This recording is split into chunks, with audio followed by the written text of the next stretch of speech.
For more, let's speak to our correspondent, Gulliver Cragg, sending by in Kharkiv. Hello to you, Gulliver. What has Ukraine's president said about these self-styled referendums? Well, he called them a farce. And I think that that's a view that is held by most Ukrainians. Certainly, it very much looks like a sham. These are referendums that were announced at just 3 days' notice.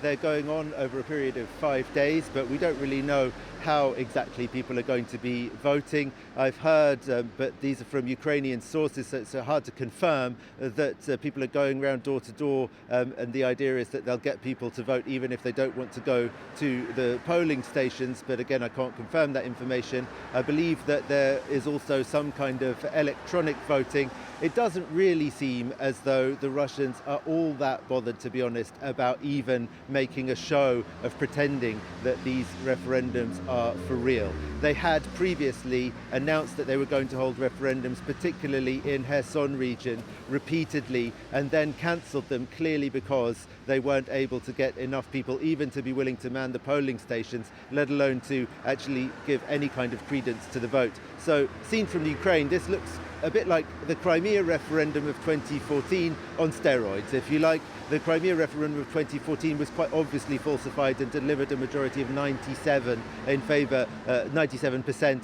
in favour of joining Russia, but there was a little bit more of an attempt there to make it a little bit credible. Here, there doesn't even seem to be much attempt at all, and so I think that Ukrainians very much welcome the very swift condemnation of this decision that came from most of the country's international allies.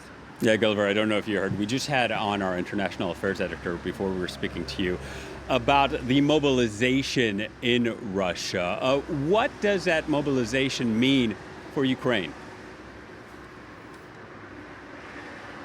Well, I think that Ukrainians are probably a bit more worried about the not very covert nuclear threats that Vladimir Putin made rather than the mobilization, because it seems pretty clear from the reports that are coming out of Russia that Russia does not really have the equipment to equip these people, that these people are not very well trained, and that they're not very well motivated. So I don't think Ukrainians are feeling very terrified about the people that are being mobilized, because they believe their morale is going to be very low. And Volodymyr Zelensky, the president, actually addressed Russians directly in his nightly video last night, calling on them to either resist mobilization or to simply surrender as soon as they arrived in Ukraine. He said, that is your chance to stay alive. He did, however, make it clear that people who are now being mobilized would nevertheless be considered complicit in Russia's war because, as he put it, of their silence. The fact that they were silent up until now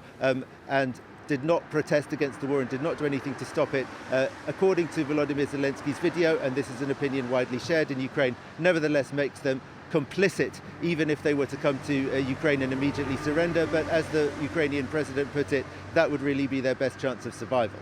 All right, Gulliver, thank you very much. Gulliver Cragg reporting from Kharkiv.